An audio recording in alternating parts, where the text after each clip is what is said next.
And our narrator, Vanessa, will introduce this television show.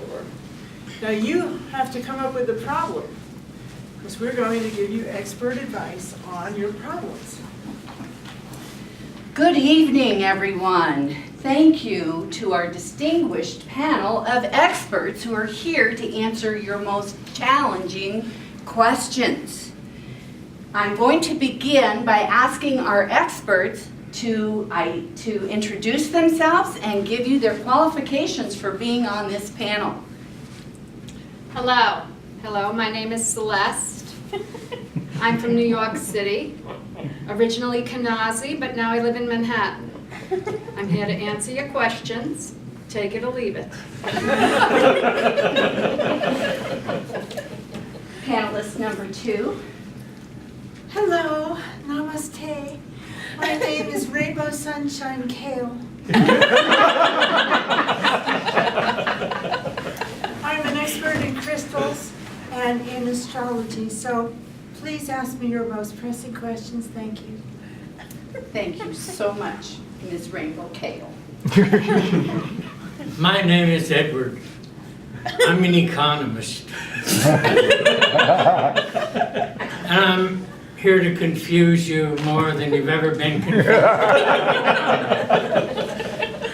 Well, thank you all for agreeing to appear this evening. May I ask somebody from our audience to give us our first question for our distinguished panelists? Question? I got one.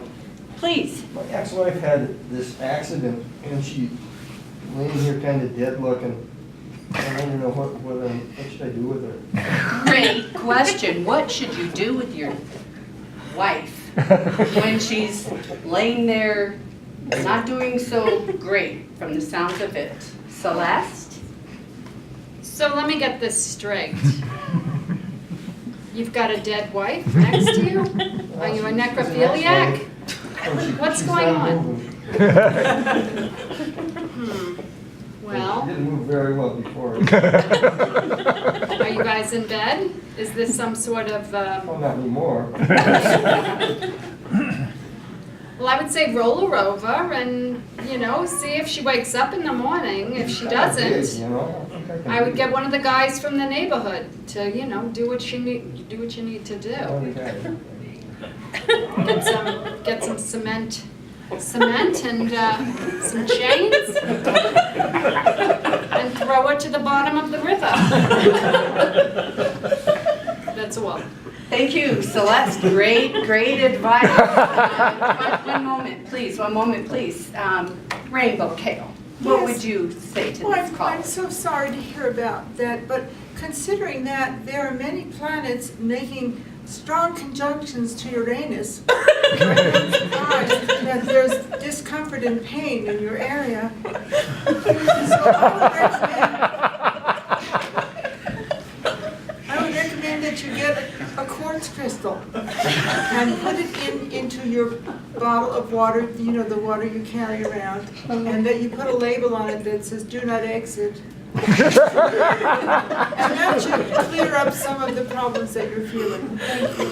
Thank you so much. Edward, as the economical expert on this panel, could you please advise the caller? That's really not an economic question. That's more like having a stock that just stays at the same level for years. And so I don't know that I would be able. You, pardon me? You didn't see the alimony, I think. Oh, alimony, yeah.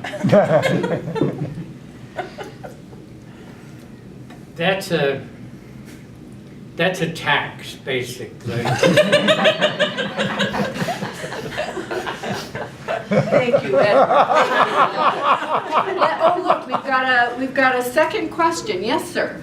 I can't get my children to stop swearing. Can't get the little ones to. How old are your children? 7 and 8. 7 and 8, and they're swearing. Celeste, what do you think? So let me get this straight. They're sitting there and they're saying all sorts of things you don't want them to say. Am I correct? Correct. Well, I would say, what's the problem? I mean, really, you want them to have a full command of the English language. So, do they have Tourette's? Is it kind of a repetitive thing? Well, if it were me, I'd put hot sauce on their tongue, maybe. Maybe poke them with very sharp skewers.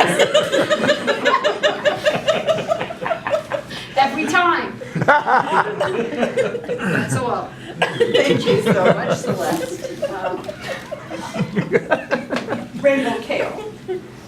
Well, I would suggest that you teach them how to meditate, because meditation settles the soul. And all they have to do is sit cross-legged and adopt the posture. And in their mind they go, Om, Om, Om, Om, until this is more annoying than the words they've been saying. That should solve your problem. Thank you for that incredible advice. Edward, does this one ring a bell for you? Yes, it does. This is an economic problem. These kids understand money. Yes. At the beginning of every month, put $20 up. Every time you hear something you don't want to hear, take $1 away.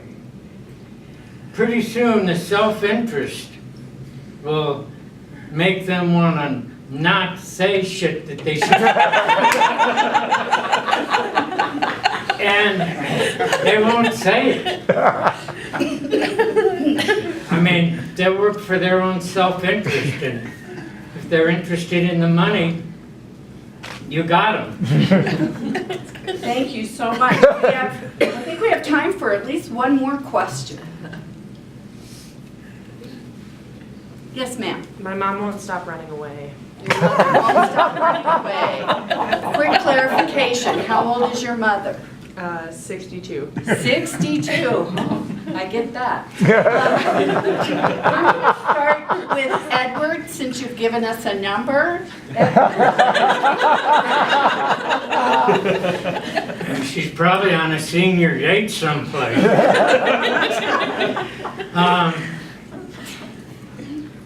62, do you worry about her not having all her facilities?